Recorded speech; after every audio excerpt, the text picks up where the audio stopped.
Thank you. मैं कृष्ण मुरारी,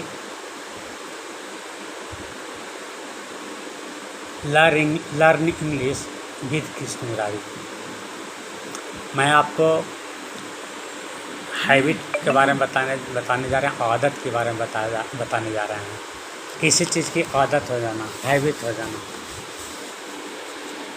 जैसे उसे भीख मांगने की आदत है,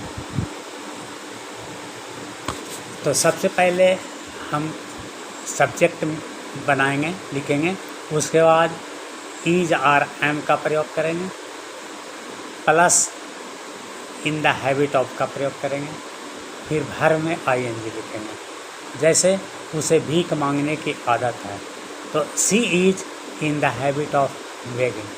सी is in the habit of begging. उसे भीख मांगने की आदत है। इसको हम दूसरे वाक्य में भी बोल सकते हैं। He has the habit of begging. इसमें इन का प्रयोग नहीं हुआ। इन द हैबिट ऑफ वहाँ था, यहाँ पर हैज़ द हैबिट ऑफ। तो इन द हैबिट ऑफ या हैज़ द हैबिट ऑफ लगाइए। उसके बाद भर दीजिए, भर में आई एन जी लगाइए। तो इस तरह का वाक्य बनाने के लिए हमको इन द हैबिट ऑफ का प्रयोग करना पड़ता है, और भर में आई एन जी, या हैज़ टू हैबिट ऑफ और भर में आई एन जी। तो आप बनाइए। सबसे पहले सब्जेक्ट, उसके बाद इन द हैबिट ऑफ, फिर भर में आई एन जी, या सब्जेक्ट के बाद हैज़ द हैबिट ऑफ, भर में आई एन जी। इस प्रकार से आप बनाइए। तो आइए हम आपको बताते हैं कई वाक्य उदाहरण देकर बताते हैं आपको।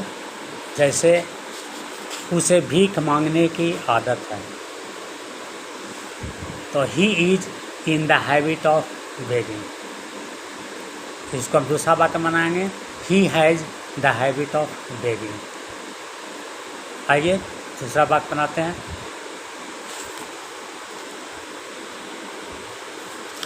उसे झूठ बोलने की आदत है, तो ही is in the habit of laying. इसी को दूसरा वाक्य में बनाएंगे कि he has the habit of laying.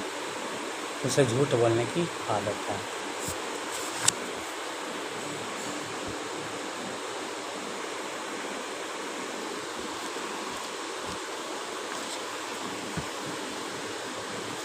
आइए,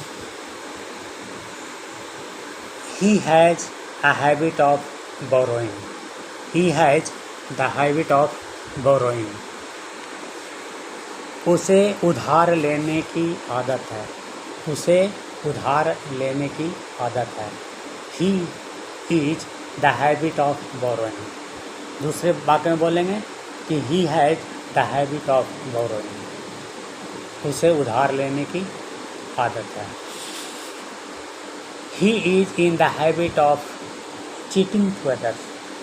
He is in the habit of cheating to others. उसे दूसरों को धोखा देने की आदत है। इसे ऐसे ही बनाएंगे कि he has the habit of cheating to others. He has the habit of cheating to others. उसे दूसरों को धोखा देने की आदत है। She is in the habit of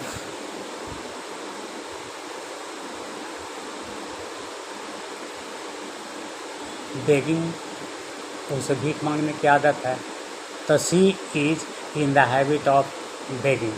उसे भीख मांगने की आदत है। She has the habit of begging. उसे भीख मांगने की आदत है। I am in the habit of reading in bed. I am in the habit of reading in bed. या I have the habit of reading in bed. मुझे बिछावन पर पढ़ने की आदत है। मुझे बिछावन पर पढ़ने की आदत है। तो I am in the habit of reading in bed. I have the habit of reading in bed. He is in the habit of harming to others. He is in the habit of harming to others. दूसरों को नुकसान पहुंचाने की आदत है। He is in the habit of harming to others. He is in the habit of harming to others. उसे दूसरों को नुकसान पहुंचाने की आदत है। He is in the habit of harming to others. उसे दूसरों की नुकसान पहुंचाने की आदत है। He has the habit of harming to others. उसे दूसरों को नुकसान पहुंचाने की आदत है। I am in the habit of walking in the morning. I am in the habit of walking in the morning. मुझे सुबह टहलने की आदत है। मुझे सुबह में टहलने की आदत है। I have the habit of walking in the morning. I have the habit of walking in the morning. इसको दूसरे बातें बोलेंगे कि आई am in the habit of walking in the morning. Thank you.